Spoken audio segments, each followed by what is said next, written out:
Dadi akufi. Mais est-ce que tiki nini? Na o nyonso ya asali. Na o nyonso ya pesi na o nyonso ya démontré comme talent na art na ye a tiki nini?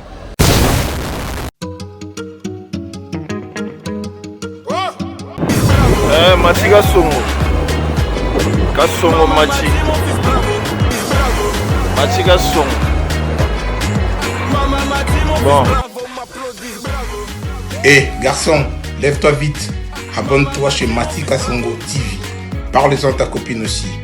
Vite, vite, vite, vite chez Mati Kasongo TV. Chenia, Ngouya, Ngouya, Ngouya.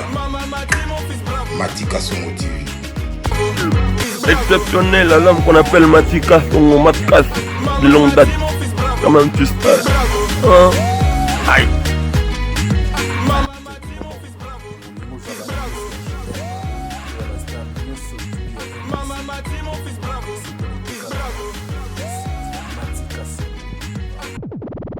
Chers internautes, votre émissaire Balinga est toujours à un nouveau numéro aujourd'hui. Toujours le Belabino actualité sur les Kanakati à Congo, Nakata Kinshasa, tout flamme, tout pouf. Toujours sur la chaîne YouTube Mati Kasongo TV. Abonnez-vous massivement, vous allez informer. Ndengenini, frère Nabiso Dadi Akufi. Ndengenini sur de la mouki na tongo ser Nabiso sur Evelyne Kamal Lopez, Badnyo Sobaïba qui Akufi. Alors parlons, on reçoit pour vous notre frère Jaffer. L'un des nouveaux comédiens où a zappé un succès Mikolo et Moumbali à Pembe a éclairci le dans le monde de la comédie. Nengeni ndeko wana Dadi Akufi plus na côté na bango ya comédie et puis ben ndeko na biso ya journaliste et Akufi c'est toujours le monde de médias. Je salue Gogo Okenge, toujours Tamkar le fils que je salue aussi Blanchard Maquier, c'est le routier de l'Indiana. Ali Bal na Bandal, je dis bonjour Jaffer. Bonjour mon frère. Jaffer, tu es déjà comédien, mais une petite présentation. Tu précision Jaffer Azanani. Et puis, comment on a vraiment Jaffer? Ouais, comment on a Jaffer? Pour na bao baibingate. Bao déjà bazo landanga na babilili. Naza au maintenir comment on a Jaffer plus na bassin et belé. Mais na moi le komoro na auto sala suka. Ndé nazaki na kombo ya Jaffer te, nazaki komo mususu. Mais beaucoup landango to si bolanyon déjà beaucoup comprendre comment va bien ngai. Comment on a ezali Jaffer Ali Dia. C'est ça l'intégrité à comment on a. OK, ndego Jaffer, mais est-ce que Jaffer ko limbo la biso to yeba pe ba tebeli bazomi tuna ba yeba ko na makambo susu Jaffer le to komo na yona ba théâtre ba nzonzing ba film. Comment intégrer le monde?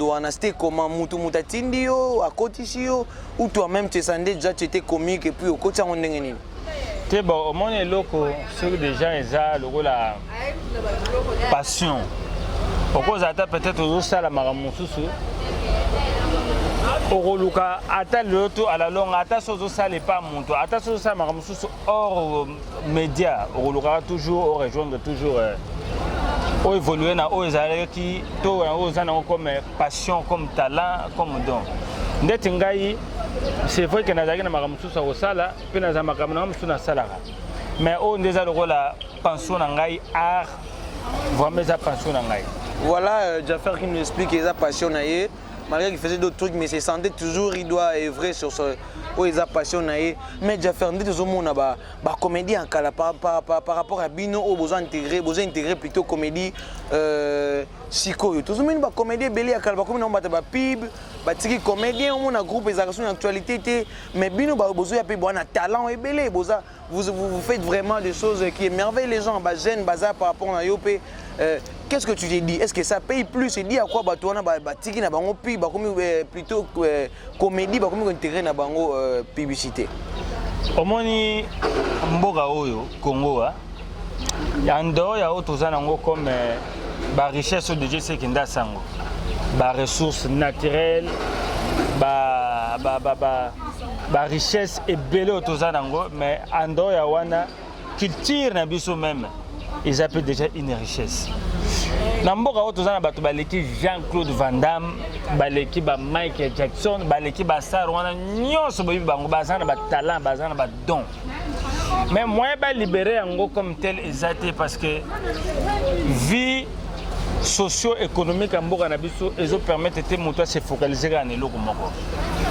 yango moni ebele bazana ba doute azotala nako tika eloko nazo sala na vague na oza comme pas talent ou naza nango na libérer ba potentialité nanga na oyo eloko na lingaka mais peut-être nako ko mpesa bo 5 ans 10 ans na modèle ya mboka na biso peut-être ko nango ko futa ngai te na legisi année na ngai bambula na nga kaka boye parce que normalement tant qu'une personne déjà assez matière responsable de la vie, il faut que vous ayez déjà un bilan.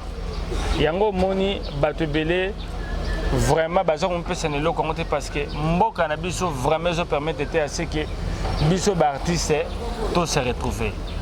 Yango moni ebele vraiment na ba o bene na biso pe baza ko se retrouver te na ba o pe baza ko yasika ezaka la force ya optimisme na on dit mebele.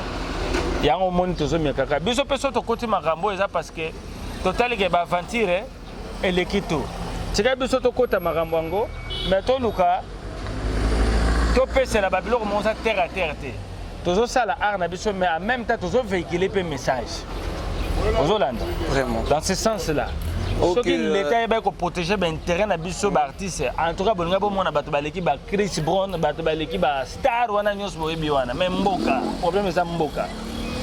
Donc on peut éclaircir en disant que Jaffer Azolo, c'est peut-être que non, bah, comédien ou bah, artiste, bah, soutenu financièrement, bah, revenu na bango, ils ont reconnu. Moi je salue Bertrand Tubala, un des jeunes vaillants, jeune Yamakasi, oiseau vrai dans beaucoup, oiseau DP, bah, jeune Moussou, Moussou, un puissant jeune. Mais Jaffer, tout le monde a plus fait bah, ranking na mon dango ya comédie, où ils ont un micro, où il faut besoin avec exemple on a bino. Parlons, on va dire à partir de matanga ya liwa ya ndekonabiso Pululu. Tout le monde a dit groupe côté il y a fiston Saï, je cite que lui peut-être il va baser moins belé. Na côté il y a Modéro, soit il y a Modéro, il y a eu un peu de tiraillement. Apparemment ça passe plus vraiment les courants étaient avant. Et ça parce que Modéro le baka que avant liwa ya Pululu Pululu azaki susu neti intéressé té na côté venir wana bazako linga susu bazako benga été vérité on a des sala tout le monde moi. Qu'est-ce que vous tirez comme exemple bino ba jeune bozoya ba mikolo déjà ko yoka neza été baba. Ça marche pas. Qu'est-ce que toi tu peux dire par là? Pour nanga na monango eza buzoba. À qui profite ba conflit modèle wana? Ceux qui a solo pe baza vraiment na ba na yebité ceux qui conflit pe zali comme tel boyo le rôle aux journalistes d'investigation nem tozo bisanga mais ceux conflit zali pour nanga eza buzoba parce que remema nulle part. Tala il faut to sunga mboka. Il faut to eba couper ça na art na biso tout ça sur nata baranki na tout et biloko wana eza trop bidon tala lelo bato bakomi ko consommer plus ba novelas ba série ya libanda parce que biso awa vraiment tozo sala art avec objectivité et comme donc oyo soka bimi amoni que déjà si a commis au sommet ale abani ko luka ba clash oyo a commis ko luka ba polémique na bino pe ba journaliste des fois boza ko inciter pe ba musicien baza pe immature. Il y a une polémique à Bouzoba. Moi, je pense que ça ne sert à rien. Au contraire, biso artiste, il faut tous la unité, il faut tous la solidarité. Bon, monde est maramba matanga. Dadi, na ba mususu déjà kufaki. Ozomona que vraiment artiste ba mususu na ndimi te ba yaki au grand complet. Mais normalement pour nanga il susu nanga za la biso nyonso tozala na langage moko na même vision. Problème ezalaka soki mutu akufite mais problème ezalaka avant mutu akufa eloko nini asalaki conduite nezalaki ndenge nini entre biso na baartiste biso na biso baartiste plutôt eskizenga il faut tozalaka na mwa ba caisse moko épargne ozolanda avant bato mosusu batia biso maboko biso na biso baartiste tokozala ba divergence na ba prise de position mususu mais eza makambo mususu soki ekweleli moninga en tout cas il faut totiaka baintérêt na biso wana à côté biso nyonso fo tozala bomoko fo toyeba kovenir en aide na baartiste oyo baza na posa lisumbi.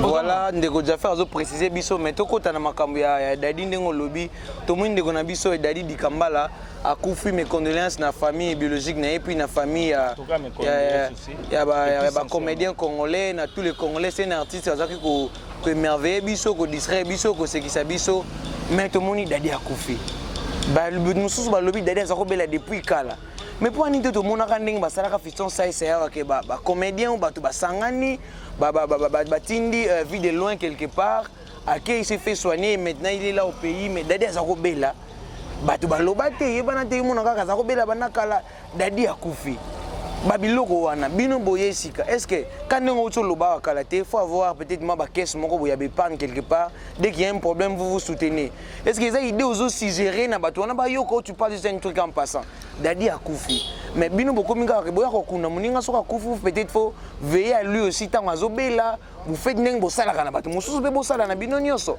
ton message là c'est un message que tu lances ou c'est juste même moi en passant qu'est-ce moko boy omoni le monde nga lelo so yokinga naza peut-être na ba problème na bato eza pour la vérité nanga ekobomisa ngai en tout cas vérité nanga ekobomisa ngai omoni ti problème ya dadi ngai pe na yebaki te ke dadi azalaki malade vie nanga wana na yebaki te kuta azalaki malade ntango akufi nde toyei koapprendre ke non dadi azalaki malade likambo deja esi ekoyi je pense que baego na biso fo totyango de côté papa omona va bato mosusu ya libanda baya kotya biso maboko mpo toyebi ke l'état déjà na oyo etali ndeti bakovenir biso en aide baartiste en tout cas eza espérons peut-être avec régime ya sikoyo toza nango peut-être bankambo ekoki kochange mais régime oyo eleka bino boyebaki comédie oyo ebandaki koleka en tout cas baministre oyo tozwaki ya incompétence au-delà de l'absolu bakokaki jamais venir artiste vraiment en aide na basuti na bango nyonso comme tel omoni problème ya dadi totya bego na biso nyonso à côté bakulutu baleki bambiaka biso nyonso tosangisa tokende koassiste famille wana et puis idée ezala nango déjà même benia na biso avec idée ezala nango déjà mais problème eza niveau ya applicabilité ya idée wana il faut toza na système ya caisse faut que un système ya caisse moko épargne aux on prend ya biso na biso ba artiste et que le yo na bututo na moyi biso na to sali premier pas avant batu mususu ya bonne foi na l'état pe acha biso maboko aux hommes moi j'espère que idée ya wana za nango déjà depuis kala mais biso ba oyo to côté makambo sika vraiment il faut to ça l'effort to vendre ça vraiment eloko wana en tout cas je vous dis ekozala eloko moko bato babwakela biso bafleur parce que bongo nde vraiment eloko yango esengeli ezala bongo kutu ezalaka makambo bamaladi te ekozala bayake oui tosala système ndeti kaka nde na biso mwa baparticipation moko ke oui botiaka peut-être mensuellement baartiste nyonso na telle année ou telle boye artiste oyo tosombeli lopango après boye artiste oyo tosali nini tosombeli lopango tosaleli boye ainsi de suite dadi akufi mais est-ce que atiki nini na oyo nyonso ye asali na oyo nyonso oyo ye apesi na oyo nyonso ye démontré comme talent na art na ye atiki nini babe atiki basi na bana en plus bato mosusu balobi ke no dadi atiki bana 14 mosusu 15 mais une petite précision que je précise pas babe atiki 8 bana na 3 basi 3 mamans ata atikaki bana 15 atika tata so atikaki bana autant mais ce que yaki c'est ce que j'allais poser une question par là s'il te plaît mon frère je t'interromps pas que comédien koufi soit ba musicien ba tunyo sur le plan il y a ministère il y a culture au monde à la veille ou un mois tant de quoi accueilli soutien moko boy pas ya bana soutien moko pas ya moi si neti ndeko dadi ba biatiki wi bana na maman ba keseni. Est-ce que le soutien est continuel ou c'est juste mais ils font voir les gens dès que l'artiste meurt ils viennent soutien wana na bana wana. Est-ce que soutien wana ezalaka liboso ba o nyoso bien mine ba grand na domaine théâtre est-ce que soutien ezala liboso est-ce que ba famille na bango so batuni lelo est-ce que yoka o boy non moi je ne mais message ngo zalani tu lances un message na ba mikolo wana na ministère de la culture message na ngai ezali même na ministre na biso ya culture même entre biso ba collègues en tout cas nous devons changer il faut trouver cette image bien peu importe la divergence la prise de position na biso en tout cas ce que koleli moko en tout cas biso nyonso il faut dans le même langage biso nyonso même à financièrement il faut tout ça là quelque chose mais to senga l'actuel ministre na biso ya culture et art en tout cas kozala na lignée ya prédécesseur na yote Nzambe vraiment sunga, bo se soucier vraiment na ba artiste. Pour au moni artiste nem tazoteka image ya moka. Bino borozela kaka so boyoki ya note comme na ba niveau ba maître Gimsale wana comme sur ba invitation d'honneur ba prestige belé te. Pas de biso maboko. Ngakuna sepeli makasi non. En tout cas nzamba sunga avec l'actuel président ou vraiment Marambo Simba. Pour régime le kaki wana ba ventire le kaki tellement trop que na vocabulaire français zanga sous poto pesa. En tout cas plaisir eza trop na loko bazo betana pour na biso ba artiste pour permettre sous to exhiber sous savoir faire na biso. En tout cas ça c'est une bonne chose. Papa pour ngai message na ko passer eza que biso nyoso tozana bomoko Vena biso, ndeko na biso, yaya, oncle, cousin et consort. Biso nyonso il faut participer, to venir en aide, to assister famille wana. Na o nyonso zali na pouvoir na biso na compétence na biso, to assister famille wana. Et puis été ya biso to zo sikoyo.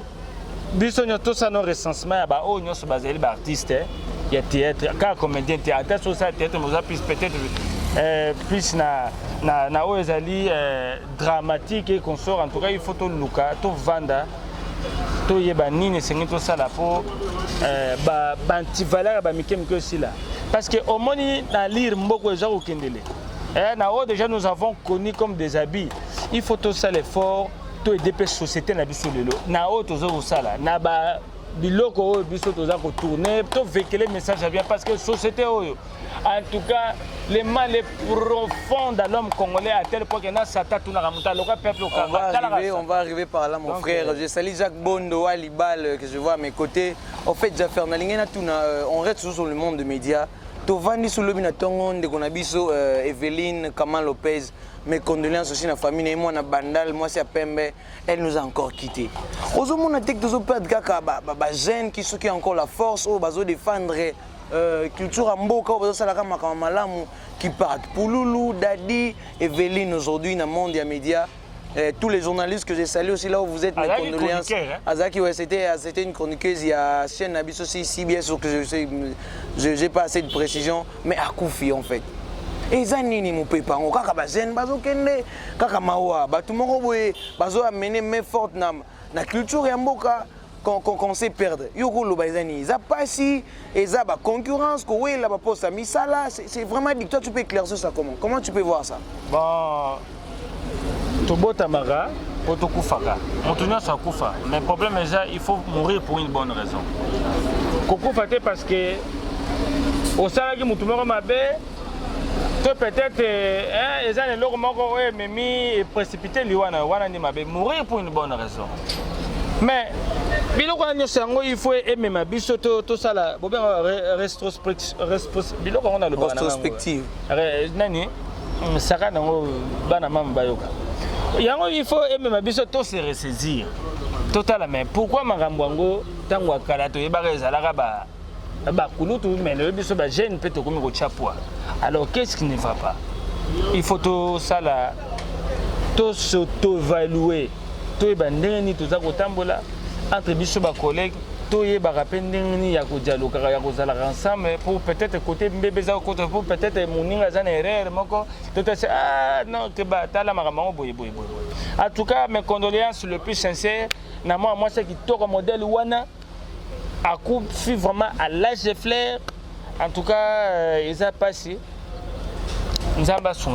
Mais comment on a peut-être qu'il y a Zalaki chroniqueuse à Koufi, bande connaît Moussoussou la plateforme Moussoussou n'est pas internet Moussoussou, qu'on va pas citer les noms, qui se réjouissent mais on a un message mon robot genre batiqué genre se santé bazolo dit ba rankina kala il revient dans moment ya passé.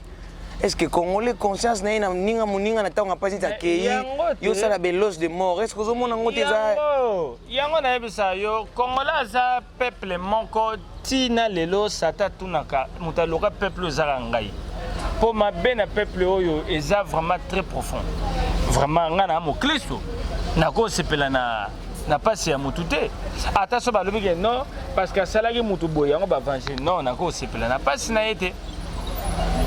Congolais azana bolingote, Congolais azana bolingote. Congolais donc aza wana rapwa sepela na pasi ya muninga. Congolais azana bolingote yango motala côté to mboka o to wuti na ona côté to zali. Espérons peut-être côté to kende makama malamu ezala. En tout cas, peuple oyo tozali, en tout cas il faut tout changer. Yango moni ba église oyo za pointé du doigt. Toutes les couches sociales, il faut vraiment s'impliquer, aider le peuple à élever équivoque et mentalité. On doit changer, papa. On doit changer. Voilà, je salue tous les jeunes d'Afrique, l'homme de Boaka Bassin, Red Bull. L'homme de Boaka Bassin. L'homme de Boaka Bassin. Boaka Bassin. Boaka Bassin, papa. Voilà. Oh, voilà, papa, Red Bull. T'es Aza papa. Tous les jeunes d'Afrique. L'homme de Boaka Bassin. Hein. Alors, aux hommes, on a question à ce que tu as derrière les temps de Konangaï. L'église congolaise, surtout les congolais. Tu parles plus makambo les occupés de jeunesse, les occupés évolution. Contribution à l'église de réveil vraiment na culture, na évolution, na sanctification ya mboka. Qu'est-ce que tu peux dire? Moi dis minine de konanga et réseau aussi là voilà. Église en soi est ma bête. Mais l'animateur et l'institution, on a papa tozana ba venturier de longs chemins à blagueter. Donc 9 sur 10, ça n'engage que moi et je le dis et j'assume. 9 sur 10, baza ba aventurier moko ya blagueter. Yako sakana kutute. Mais tellement à côté za kokende. Église des approches à la société, église des approches à la population, église il faut aider l'État congolais. Au côté église c'est l'État congolais encore mon sala. Parce que tant que nous besoin l'accès batu ressemble besoin l'accès batu entrepreneuriat. Église non mon yangwana ça ONG numéro 1 Yamboka. Et puis yami balé église nengaza wana eza ONG. Ezali ONG ya liboso. Église n'est pas approche de la population. Église, il faut en tout cas toujours vraiment la raison parce qu'au moins église a cadre moral évangélique. En dehors de cadre moral évangélique, il faut pas battre à bateau. Code des alliés pour régir, savoir vivre dans la société. Maté Zara au Banissa, Moutabi Malibanda Valage Bokangi Ndoki. Donc, ma plein. Les seuls copains autotiques n'angwana donc sur le monde où se retrouver dans la vie, bon, dans le but que mais la majorité de la COP pas avec amour, avec sous l'esprit de Dieu. Et puis le boss a la difficulté à Kanji. Mais tant que vous avez bien le loko, on a besoin que vous ayez ami à innocent à maboko na bino. Ngai omoni na tuvaro bizarre papa. Ozo fout billet au Kendoté en France, Belgique, billets à $1500. Pourquoi pas Kendoté en Beni? Pourquoi pas Kendoté en Routour? Pourquoi pas Kendoté à Kuna? Lelo, moi, si non, tu as parlé. Attends, biso même, bassi en temps, na lui, bassi, moi, sur bassi en autozan, donc lorsque j'ai dit bassi, c'est que biso, union sur autozan, y compris toi. Lelo, même bassi na biso, au passage, à Roto, ça, mais yo, mon bassi sur le belé, au raté. Donc, type wana, donc, bazola qui s'abattra ressemble, mais bazola qui s'abattra que n'engazabwe. Chaque temps, chaque seconde dans la vie compte. Moutouandoya ressemble, tu dois te battre. La vie, c'est un combat. Rien.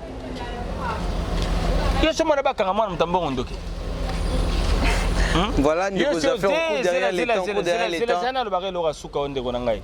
Ngati na comme na ajo non na mona te bakanga mwana mutambongo ndoki non na mona te yo so mona intercesseur aza na famille moko bourgeoise to riche biloko ene pesa mela biso ka ba pauvre ba biloko ba professionnel ka biso ba pauvre ndeto linga ngotro et puis biso ba tozo sambela toza tente na hypocrisie makasa osa et tout so moni mutu tout ezaka na kombo Yesu keba ye kutu ndaza muta ko sebefeke na muto déjà oyebeli position na ningi nezalaka noko Omoni église, surtout dit réveil. En dehors de l'église traditionnelle, entre autres catholiques et protestants. Surtout dit réveil, l'église wana na mboka na biso eza ko aider l'état. Parce que l'église wana nyonso, soki ya solo bazaki na langage moko. Papa, et que bazava na bolingo ya société na biso lelo. Il suffit à chaque église, ba chakata moi quelque chose ba ke na kotika ata na hôpital général ya na mama embo. Yo kasi bato bazana problème de santé. Non, Ben déjà, bon, je crois qu'on ferait une autre émission vraiment sur l'église et puis tout. Mais un conseil vraiment à prendre que l'église fait à l'approche de la population pour sauvegarder biso ba âme biso et puis évangéliser pe na ba lien moko. Baza proche na biso. Mais enseignement ezo balanate na ba difficultés socio-économiques autozo kutanango. Te maté zakaka bidon futilité na illusion. Biso ba célibataire ndé mikolo tozo mona passe trop ko kanga biso ba ndoki chaque jour toza des mois célibat. Mokolo ba opesa ba lo ba keno mutu na mutu zo basi ya nyungu. Est-ce que ba kanga so mutu za des mois célibat? Voilà, comprenez, c'est un comédien. Qu'est-ce qu'on peut retenir de toi et quelques salutations à Batuno? On peut 2-3 personnes parce que minute ici. Donc base numéro no wapi bo répétaka wapi tu es dans quel groupe et puis quelques salutations voilà tout comme nasuka. Ngai nazana groupe la Sharp ya Madame Mariam. Mais na moto nyonso oyo alingi à soutenir ngai surtout en termes de conseils, des idées, des analyses. Numéro na ngai ngoyo 089 87 72 341. Salutations à qui? Mes salutations en tout cas na tous les Congolais oyo bazali conscients ya mboka oyo epai oyo pe wuti epai wapezali pe epai wapezali okende. Eloko na koyebisa na ba Congolais nyonso partout dans le monde toza na héritage mosusu te tozaka na Congo. En tout cas tocha ba intérêt na biso à côté s'il faut te défendre ekolo oyo il faut to loba. Biso nde toza bon parti tozaka na rôle ya kosekisa bino te mais na nzela ya koseka wana il faut to véhiculer pe message moko ko sunga bino ba ibozo tala biso po bino pe en retour bo sunga biso. Voilà, c'est son message. Je vous aime. Merci. Voilà, il a fini avec vous. Toujours, on annonce que non, tout fait les journalistes na Congo, soyons unis tous à la Wanabiso, Nionson, de Gonabiso, Dadi, Dikamba, la paix, à Koufagi, à côté, à bas comédien. Colette Ndinga, na Suisse, que j'ai salué, Banque Suisse, maman et David. Je vois mon frère encore Jacques Bondo qui est avec moi à mes côtés. Vraiment, ton soutien, je le porte à cœur, mon frère. Je vois encore Gogo Kenga, Aristote Mfouini, que j'ai salué aussi. Ali Bal, mon frère Yann Mouilou, Bola Yemancho, Aminata Ngaïs, Ramon Bangolo. Ma sœur Lambertine Masagiro très forte na Katia Londres. Bara na Katia Congo. Batu ba soutenir na biso kito zala bozata na. Ah oui, voilà. Puis je salue mon caméraman aussi, mon ami que je salue. Matika Songo, toujours abonnez-vous. Boko za l'informer, boko za ba image nyonso ndenge ni dadi akufi matanga nezo ki bako kunda wapi. Ya sœur na biso, restez connectés vraiment à notre nouveau numéro. On vous dit bye. Pardon, on a complété le moko ya bi ke ngonga za ko compter. Mais Oyoza, le seul célibataire le plus endurci Zanga. Si on a mon bala tout la tête, on a le seul mon bala boyebi à tous les Zanga. Voilà, comprenez, c'est déjà faire mon numéro, c'est le 81 42 12 403. Aux gens pour ça va citer, tu as besoin de publier ton truc, bah mon logo venez toujours. GGS Garage Golf Solution toujours. Moutouka nous avons un problème. Société n'a nous un problème. Vous voulez signer un contrat dans Garage Moko GGS Solution. Appelez toujours mon numéro. On va vous guider comment avoir ces liens. Bye à notre nouveau numéro. Au revoir.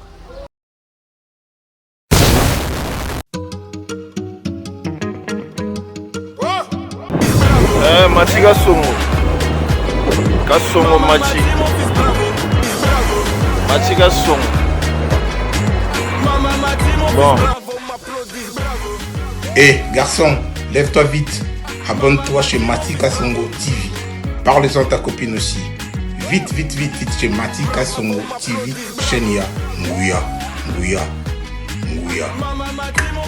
Matika Songo TV. Exceptionnel, l'homme qu'on appelle Matika Songo Matkas de longue date. Comment tu sais? Aïe.